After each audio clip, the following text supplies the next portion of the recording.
रोहित समुंदर किनारे खेल रहा था। वो बहुत मजे कर रहा था पानी में। एक बोतल पानी के अंदर से निकल कर आया।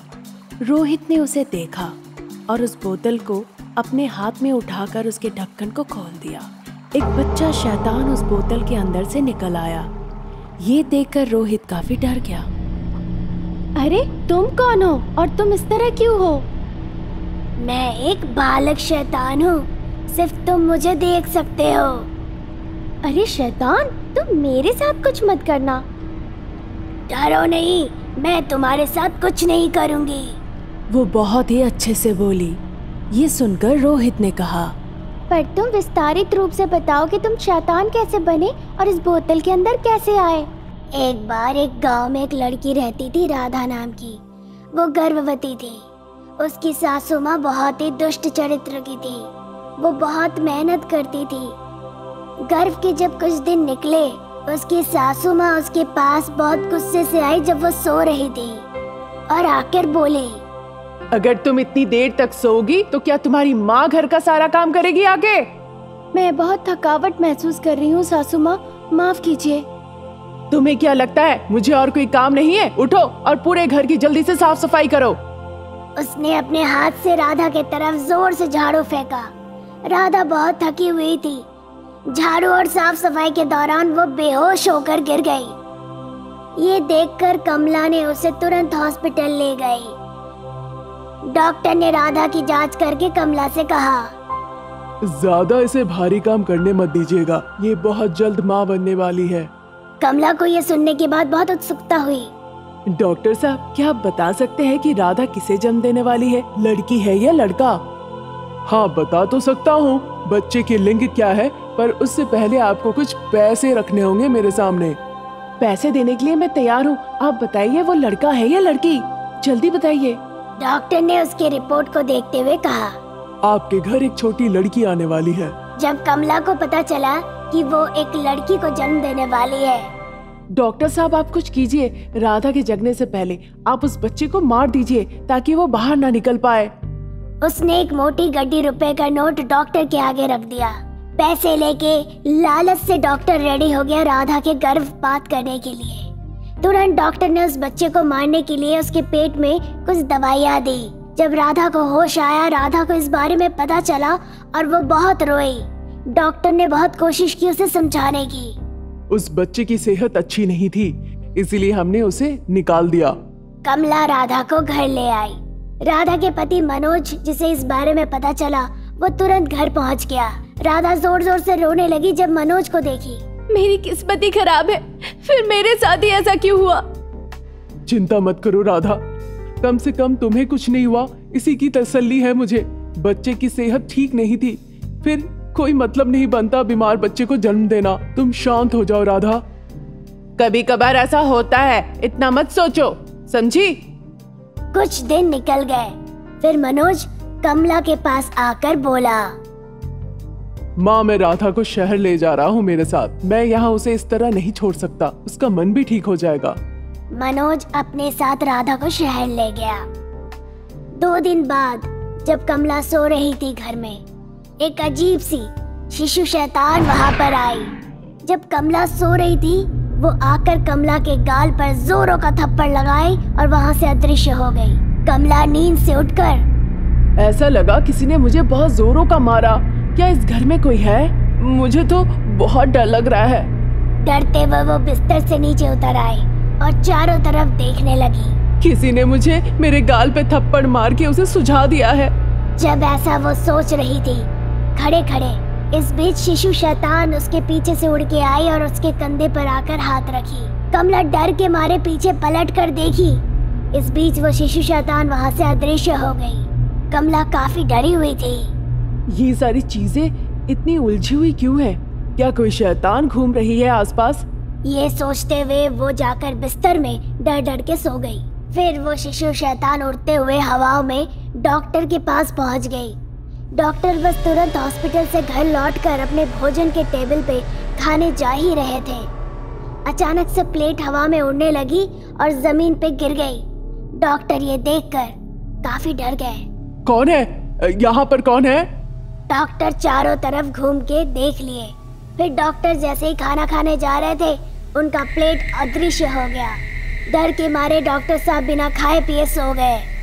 इस तरह से उस शैतान ने डॉक्टर और कमला दोनों को जहन्नुम का सैर कराया, सारा दिन उनके खाना खाकर और उन्हें भूखा रखकर। एक दिन कमला कुछ काम से घर से बाहर गई थी और घर लौट रही थी।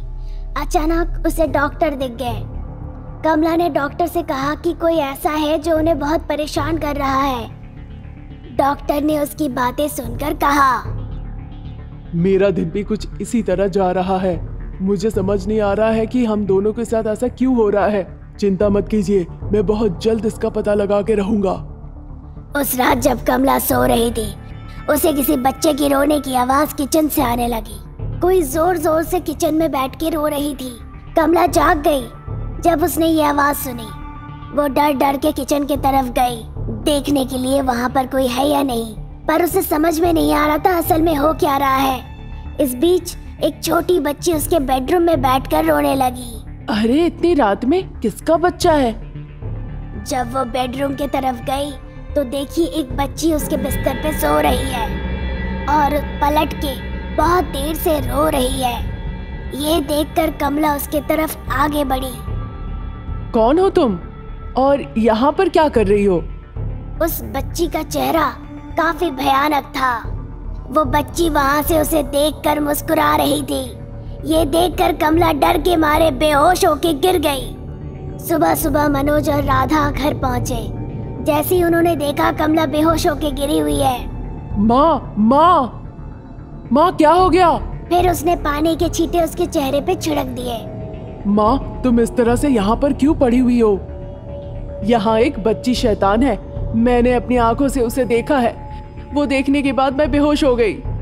क्या हमारे घर में शैतान है? जो कह रही हूँ वो सच है। चाहो तो तुम खुद जाके देख लो। उस दिन सभी ने एक साथ खाने के लिए बैठा। उन सभी की आंखों के सामने सारे पकवान गायब हो गए। अरे सारे पकवान गए कहाँ? यही तो मैं कह रही थी कि एक शैतान हमारे घर के अंदर है।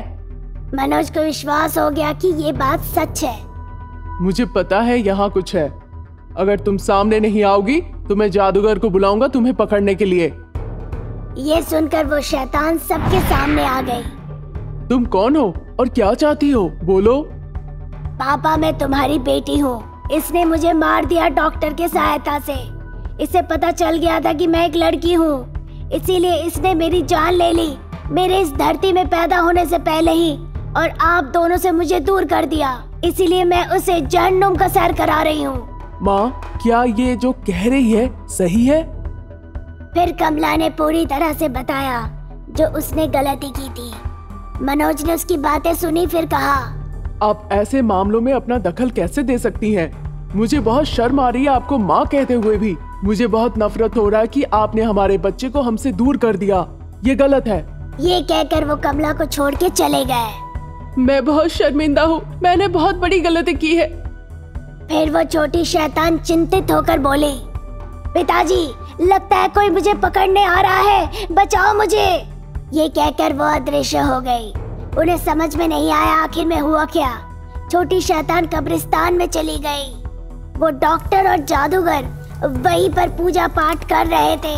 छोड़ दो मुझे अपने माता पिता के साथ रहना है। इसने मुझे बहुत सताया है, इसे पकड़ लो। इस वजह से उस जादूगर ने शैतान को एक बोतल में पकड़ लिया और समंदर में फेंक दिया। इसीलिए मैं समंदर होके तुम तक पहुंच गई हूँ। क्या तुम अपने माता पिता के पास जाना चाहते हो? मुझे पता नहीं वो कहाँ पर है, इसीलिए मैं उनको ढूंढ रही हूँ यहाँ वहाँ। फिर तुम आओ मेरे साथ, मेरे घर चलो। इस तरह रोहित शैतान को लेके अपने घर चला गया। रात के करीब 10 बज रहे थे और बाहर जोरों की बिजली और बारिश हो रही थी। राजेश और रानी के गांव जा रहे थे कार से। क्या अभी इस वक्त जाना जरूरी है तुम्हारा घर? कल किसी और वक्त जा सकते हैं नहीं क्या? देखो मौसम अच्छा नहीं है, बहुत जोरों की बारिश हो रही है। हाँ, बहुत जोरों की बारिश हो रही है, पर मेरे पास कोई दूसरा चॉइस नहीं है। मेरे पिताजी मेरे लिए एक रिश्ता देखे हैं, मुझे जल्द से जल्द जाकर उन्हें तुमसे मिलवाना होगा। तुम्हें पता है मेरे पिताजी गांव के मुखिया हैं। अगर उन्हें कोई रिश्ता पसंद आ गया और उन्होंने हाँ कह दिया, फिर वो अपनी जुबान वापस नहीं ले पाएंगे। ठीक है, चलो फिर वही करते हैं। पर ऐसा देखकर लग रहा है कि बहुत जोरों की बारिश होने वाली है, हम घर नहीं पहुंच पाएंगे। फिर वो कार से जाने लगे। पूरे गांव के सड़क पानी के नीचे चला गया था। सड़क कहीं पे दिख ही नहीं रहा था कहाँ है। पूरा सड़क पानी के नीचे चला गया है। मुझे लगता है गाड़ी अब आगे नहीं जा पाएगी। कैसे भी करके हम तो गांव के बाहर आ चुके हैं, पर हम दूसरे गांव के अंदर कैसे जाएं? बेहतर होगा अगर हम वापस चले गए तो। वैसे अगर कोई दूसरा रास्ता है गांव के अंदर घुसने के लिए तो बताओ। एक दूसरा रास्ता तो है, पर दूसरा रास्ता है? फिर चलो हम उसी रास्ते से चलते हैं। मेरा मतलब जो सड़क है वो सड़क सही नहीं है। ऐसा तक कि कार उस सड़क से नहीं जा सकती, हमें पैदल जाना होगा। चलो वापस चलते हैं, कल सुबह आएंगे फिर से। अरे कार नहीं जा सकती है तो हम पैदल चले जाएंगे, गांव बहुत करीब है। चलो गाड़ी यहीं कहीं लगा देते हैं, फिर इसी रास्ते से चलते हैं। हम इतनी दूर से आए हैं यहाँ तक, फिर वापस जाएंगे क्या? ठीक है, अब फिर चलो इसी रास्ते से चलते हैं। वो अंधेरे में गाड़ी को पार्क कर दिए और पैदल चलने लगे अपने घर की तरफ, दूसरे रास्ते से होकर। अचानक से गांव के अंत के एक पुराने घर से बहुत ही अजीब सी आवाजें आने लगी। इस वक्त कौन है वहाँ? कैसी आवाजें आ रही है? चलो जाकर देखते हैं। हमें क्या मतलब है? कोई जरूरत नहीं है, चलो घर चलते हैं। हर बात के लिए डरने की जरूरत नहीं है। वहाँ पर कोई तो है, उनसे छतरी मांग के हम जा सकते हैं। राजेश और रानी दोनों उस पुरानी हवेली में गए जहाँ से आवाजें आ रही थी। जब वो करीब गए तो देखा एक जादूगरनी वहाँ पे है। वो एक पुराने ताबूत के सामने में बैठी हुई थी। एक बहुत बड़ा भयानक रंगोली बना हुआ था और वो कुछ मंत्र पढ़ रही थी। मंत्र पढ़ते वक्त वो एक काली मुर्गी को भेंट चढ़ाई। ये सारी चीजें देखकर रानी और राजेश दोनों चौंक गए और डर के मारे कांपने लगे।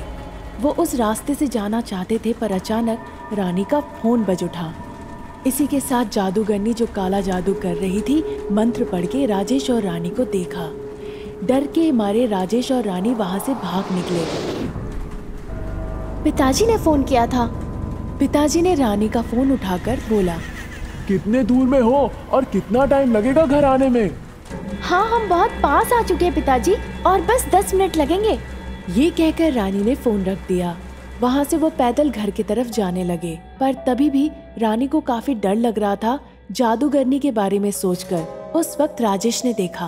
अरे तुम अभी भी डर रही हो? घर पहुँचने वाले हैं हम तो। वो बात नहीं है, बुजुर्ग जादूगरनी ने हमें देख लिया, उसका डर लग रहा है। अरे तुम इतना क्यों डर रही हो? वो है ही कौन? वो हमारे घर में ही बचपन से रहती थी। उनकी शादी के बाद उनकी पति की मृत्यु हो गई। उनके 2 बच्चे थे। तभी से वो अजीब सी बर्ताव करने लगी। वो बीच रात में कब्रिस्तान जाया करती थी और कुछ काला जादू करती थी। उनके पति के गुजरने के कुछ दिनों के बाद उनके बच्चे भी गायब हो गए। सबको लगने लगा कि उन्होंने मार दिया काला जादू करके। सब कहते थे कि वो आत्मा से बातें करती थी। इसी वजह से मुझे बहुत डर लगता है। लगता है गांव में सारे लोग छोटी छोटी चीजों से डरते हैं। डरो नहीं, कुछ नहीं होगा। पर हम यहाँ ज्यादा देर नहीं रह सकते। अगर तुम्हारे पिताजी ने मान भी लिया हमारे रिश्ते को, लेकिन तुम डर रही हो, चलो हम वापस चलते हैं, कल सुबह आएंगे। बस तुम डरो नहीं। फिर घर पहुँच के राजेश दूसरे कमरे में जाके सो गया। उस वक्त रात के 1 बज रहे थे। बाहर से कुछ अजीब सी आवाजें आने लगी। राजेश आवाज सुनकर उठकर बैठ गया। अरे किस तरह की आवाजें आ रही है बाहर से? वो खिड़की से बाहर झांककर देखने लगा कि ऐसी कौन सी आवाज है। फिर वो घर से बाहर निकलकर देखने के लिए गया कि बाहर कौन है। जब वो बाहर जा रहा था देखने के लिए, उसी वक्त किसी ने बुलाया, राजेश, राजेश, इधर आओ, मैं तुम्हारे लिए आई हूँ। किसी ने पीछे से बोला।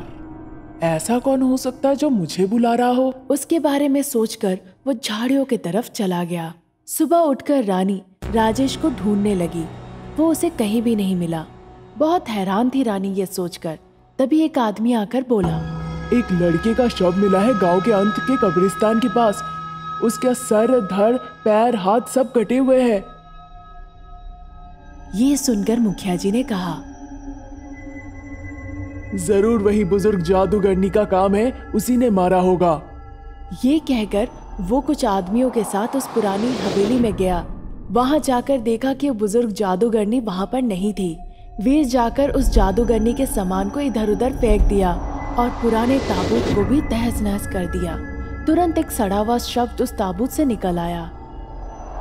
मैं 4 साल से इंतजार में था इस गांव के लोगों को खाने के लिए, पर उस बुजुर्ग जादूगरनी ने मुझे बाहर निकलने से रोक रखा था अपने काले जादू से। बहुत जमाने हो गए हैं इंसानों के मीट खाए हुए। बहुत साल पहले मैंने उस जादूगरनी के बच्चों को खा लिया था और इतने सालों बाद फिर मुझे मौका मिला है। ये कहकर उस शव ने वीर के गले को दबोच लिया और उसका खून पी गया। वो बुजुर्ग जादूगरनी रानी के पास आकर बोली, तुम एक लड़के से शादी करना चाहती हो जो कि तुम्हारे कुल से नहीं है। रात के वक्त तुम्हारे पिताजी ने उस लड़के को घर से बाहर निकाल दिया और उसे मार दिया। मैंने ये देखा। वो चाहते थे कि मेरे ऊपर हत्या का आरोप लगे और मुझे भी मार दे। अगर हम यहाँ पर थोड़ी देर और रहे तो काफी खतरनाक हो सकता है। मेरे पति की आत्मा कभी भी आ सकती है यहाँ। चलो इस गांव से निकल जाते हैं, जल्दी चलो। क्या तुम्हारे पति शैतान है? हाँ, वो मृत्यु के बाद एक शैतान बन गए। फिर वो मेरे बच्चों को भी मार दिया। इसीलिए मैं इतने दिनों तक काला जादू करते रहती थी ताकि वो ताबूत से ना निकल पाए, पर अब वो निकल चुके हैं। फिर वो रानी को लेकर वहां से चली गई। इसी तरह ताबूत से भयानक शैतान निकल आते थे। तभी वो बुजुर्ग जादूगरनी उन सभी को ताबूत के अंदर कैद करके रखती थी अपने काले जादू से।